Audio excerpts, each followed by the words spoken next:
Yes, sir. I was in Atlantic City yesterday, and they're having a hard time with their public housing. And one of the things that they were talking about is HUD having a $60 billion deficit in their budget in order to cover things. They only have $3.5 million to cover thousands of units.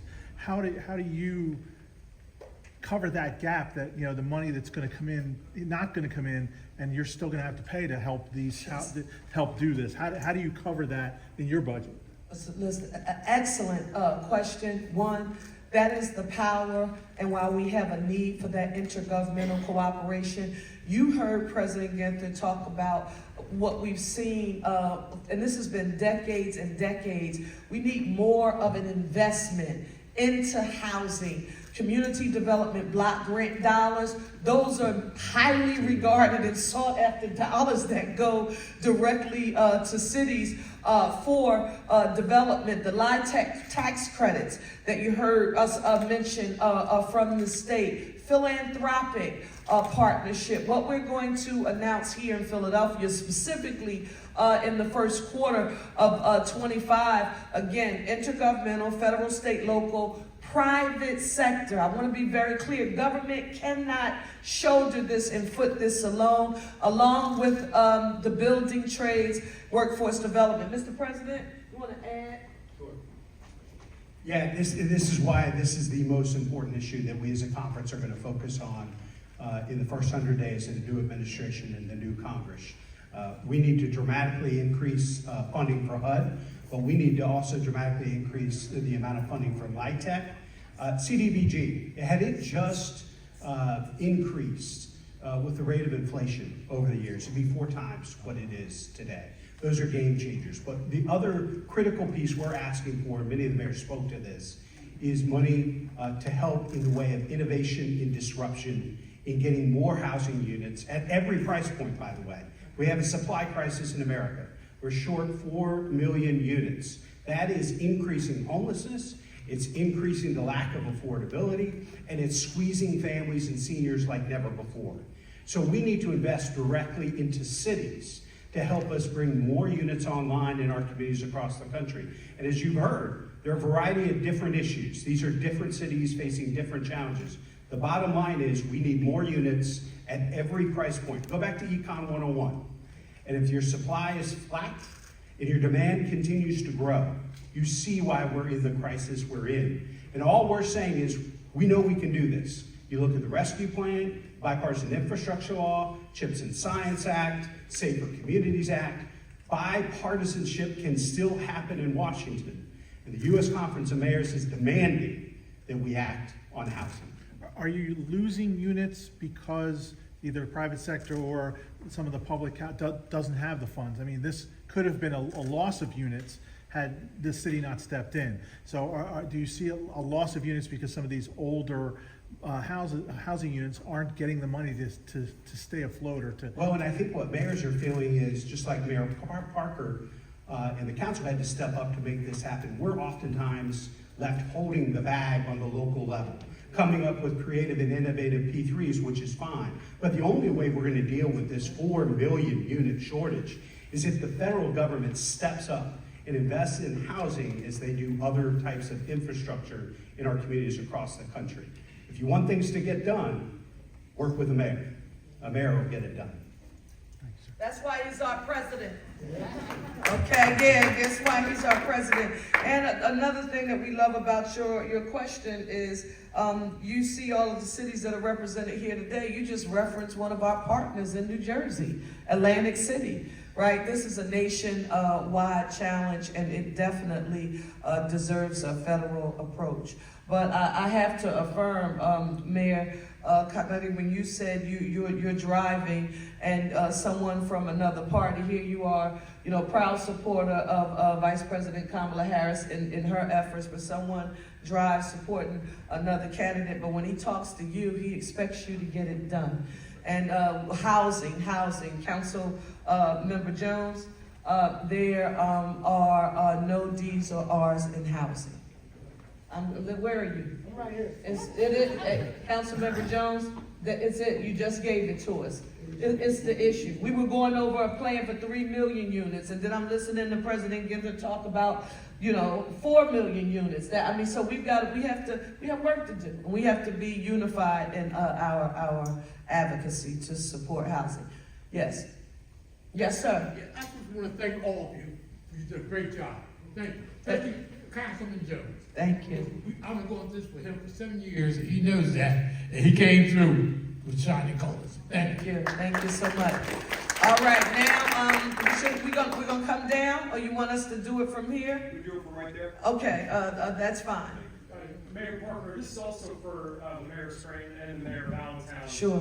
But how are the city's preparations coming to have a safe and secure election? So one, let me start by saying I am super proud that our Secretary of State, Al Schmidt, is no Johnny-come-lately to assuring fair elections here. Okay, done decently and in order and in accordance with the law.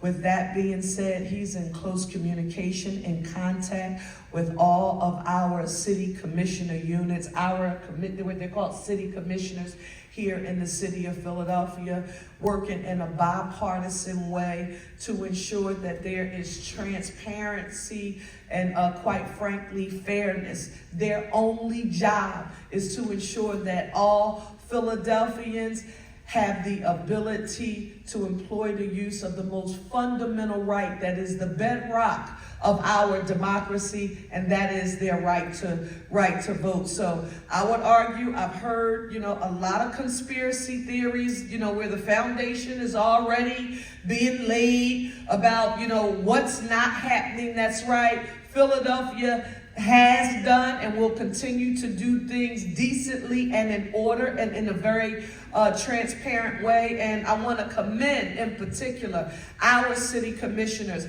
led by our chairman, Commissioner Omar Sabir, Commissioners Lisa Dealey and Seth Bluestein, Allentown and Scranton.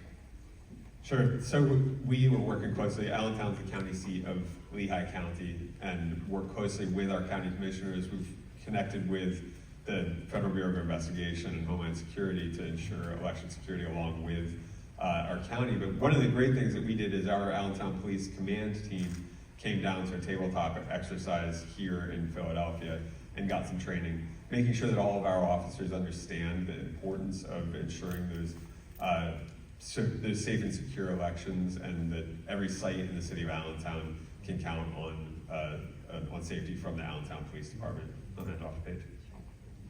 Yeah, a feature of Scranton on Election Day is a lot of people at the polls handing out nail files and postcards and all those things. So we are no stranger to there being a little bit of a party at every polling location in Lackawanna County, but it has traditionally gone very smoothly. We never went away from paper ballots in Lackawanna County. And that was something that the Election Bureau, who has had very consistent staffing for decades, a choice that they made against some trends, but something that has in some ways insulated us from some of the lawsuits and problems that we've seen in other places. So we feel really good in Lackawanna County. We feel good all around the state though.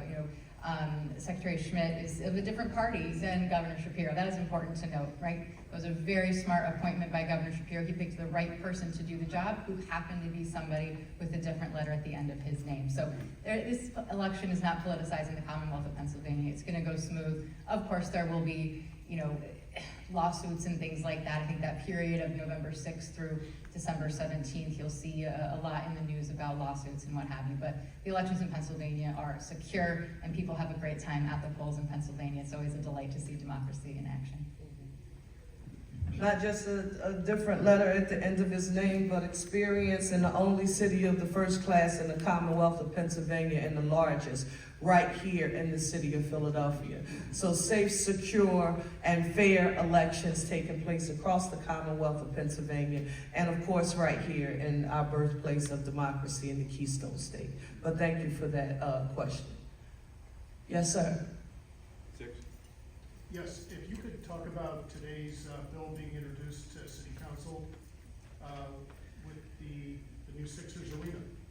One, let me start by saying I am super excited about the fact that Councilmember Squilla, on behalf of Council President Kenyatta Johnson, has formally introduced the legislative package that will enable us to make a reality the historic $1.3 billion investment in a Sixers arena that will first and foremost, Councilmember Jones, ensure that our Philadelphia 76ers are staying home. That's the first thing it does, and I am excited about that. I'm also excited about the fact that we are talking about this investment, a $1.3 billion economic investment in the city of Philadelphia that will require no city funds. That is unprecedented when it comes to the building of local sports facilities. And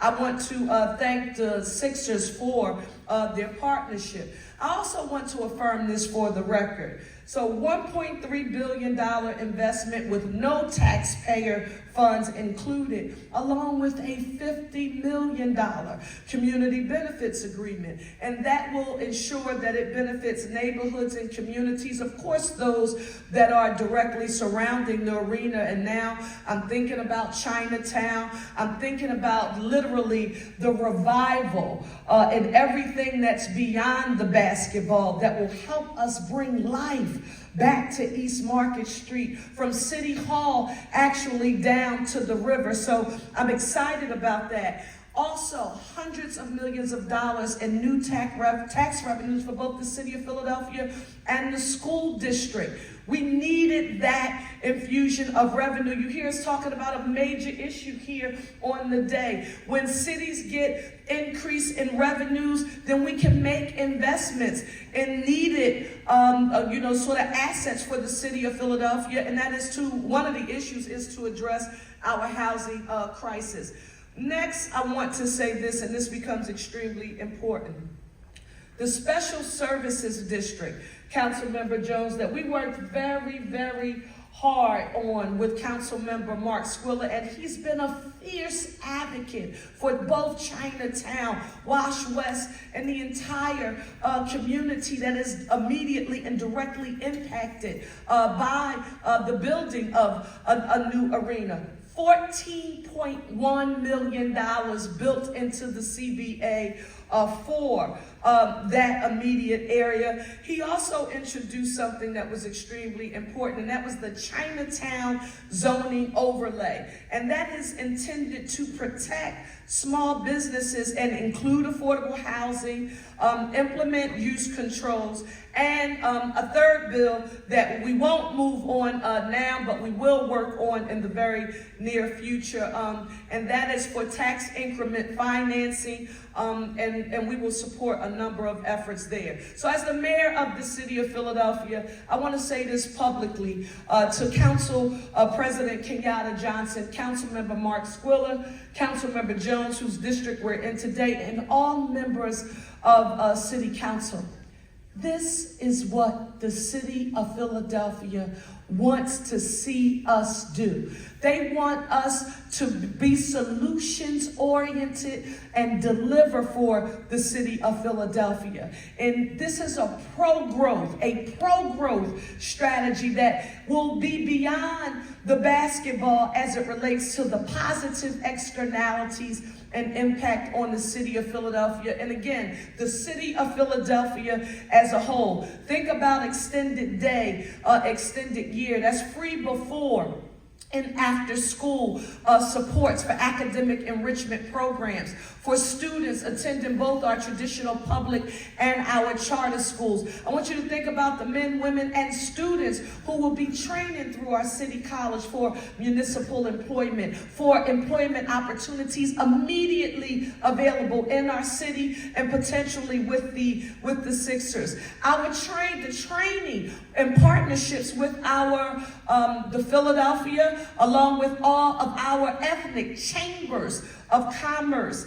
In addition to that, I'm super proud of the pipeline that we will build with our HBCUs, namely Cheney University and Lincoln University, not in Philadelphia proper, but they educate a significant number of Philadelphia-based students. This is what I call doing our best to get things done. Government can't do it alone. We need the private sector to help it thrive. I know that there are a lot of people who are not excited about this. Our job is to make sure that we deliver for all of the impacted communities. So this is not an either or. This is not pro-Sixers and anti-anyone else. This is both. And we can continue to have the best Chinatown in the nation while ensuring that we work as hard as we can to enjoy this $1.3 billion private sector investment in the city of Philadelphia that extends way beyond the basketball. And one of my colleagues who's here, I hate to bring you into this mess, Mayor Holt, but I want you to talk about what you think about this opportunity. Yeah, no, actually, you'd have no reason to know this, but on the stage today is probably the only current mayor who has negotiated a 30-year lease agreement with an NBA team and a new arena. So last December in Oklahoma City, our voters by a 71% margin approved a new $1 billion arena, which secured a 30-year commitment from the Oklahoma City Thunder. Now, I recognize there's lots of local details that people can cuss and discuss over, but your mayor's priorities are absolutely in the right place because these teams bring economic development, they bring identity. I mean, think of Philly without the Sixers, right? I mean, and I'm not from here, but I get that, how important that is. And I think there's at least three important elements to this that are worth noting from my external perspective, but as somebody who has dealt with this pretty hands-on for the last few years. The first is the team staying in Philadelphia. Now, we have different situations, right? I'm the 42nd largest market. I'm the 20th largest city, but I'm the 42nd largest market, and this is the 6th largest market. Like, I get that the team may not be moving to Las Vegas, but it might move to Camden, and she probably would rather I say that than her, right? But that's the business reality when you get into this. And so the fact that this deal keeps the team in Philadelphia is critical. It's also really exciting. I think that the Sixers are one of the few teams that don't currently play in the urban core, in Center City, I know the lingo around here, not downtown, Center City. Our new arena is going into downtown Oklahoma City, and that is there's obviously maybe some pain that's going to go through that process, but nonetheless, at the end of that, people are going to love that urban environment and the economic development that it's going to bring to Center City, Philadelphia. And the last piece is another fundamental difference between our market sizes. Like, we're having to fund our arena because that team, there is no future in Oklahoma City if we were to expect the private sector to pay for the arena. They would go somewhere else because there's billion-dollar arenas already in cities without an NBA team. But here in Philadelphia, the fact that you have the leverage, basically because of your size, to broker a deal that is privately funded. That $1 billion in Oklahoma City is coming from our taxpayers, and that's the only deal that we could have because of our size. Here, your mayor has secured a deal where you're going to have a privately funded arena in excess of $1 billion. I mean, that's, from an Oklahoma City perspective, obviously, we'd love to have that deal. We understand the difference in our market size is the reason why we don't. But man, don't look past that. That's an amazing private sector commitment from the ownership group. And I get it. There's neighborhood concerns. There's concerns with the existing arena's ownership. Some of these people are my friends. We don't like Comcast, but this is really exciting, and it shows, as the mayor said, a solutions-oriented approach from this administration that I think I hope that you get what you need, and I think the people of Philadelphia will ultimately be the winners here. So thank you. Thank you so very much, Mr. Mayor. It's always nice to get another perspective, outside, other mayors paying attention to activity taking place here in Philadelphia. And so I'm pleased and proud that the process has gotten started. I love the fact that you go through a public hearing process, and for those who know me, I spent time as a member of the City Council of Philadelphia, as a district council member. We're going to hear from the people, again, who are impacted, and we will have people who are for, and there will be people who are against, but the workforce development, the skilled labor, I'm thinking about the men and women who will have the long-term jobs, who will work in that arena. I'm thinking about SEIU. I'm thinking about the apprenticeship programs where men and women from across the city will get an opportunity to participate. I'm thinking about the mobile concessions. What is that? You know how we go into an arena and you have concessionaires, different brands that are there? Well, how about kiosks that are like mobile concessions where different business owners from neighborhoods across the city will get an opportunity to sell a product? Councilmember Jones, and we have built in sort of the bonding, the helping them to pay for insurance, so all of the liability that would have been a barrier to entry, and those small businesses getting access to an opportunity included in what we have negotiated, along with an EOP that is unheard of, and that doesn't even include the pilot. Again, that's both city and the school district. So we are excited about it and proud about it. I'm going to continue to work to organize and host our town meetings. I'll be coming to a neighborhood near you soon, Philadelphia, to share with you the details that are in the agreement. And this is really about us being one Philly, a united city, and we're going to make sure we get it done. Someone else, I think it was one more back here. Oh, I love it. Thank you all so much for your